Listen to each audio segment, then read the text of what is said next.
Here I have Suzuki Vitara, and let me show you how to use radio category filter on the following car.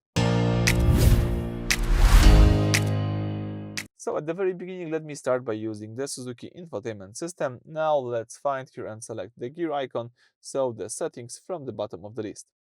Then if we open the settings, we can use the left side of the screen to choose the category, to choose the section. Let's select here the note icon to select the music settings. Now all you need to do is choose here the radio settings. From the radio settings, you can use RDS PTY category filter. PTY stands for the program type. So every station tags itself with a category like news, pop, rock, culture. This filter allows you to search or prioritize only specific types of content. Keeping this off means the radio will show and play all available stations regardless of their general tag.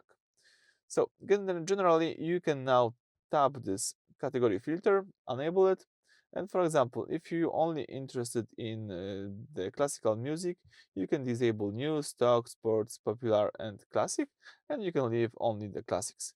In my case, I like to have them all beside the news, so let me just do it like that, and that's it. Let me just check if those settings were saved. Let me tap radio station. Alright, so we just saved those category filters, so everything went well. So that's it for this video. Thank you for watching. Please subscribe to our channel and leave thumbs up.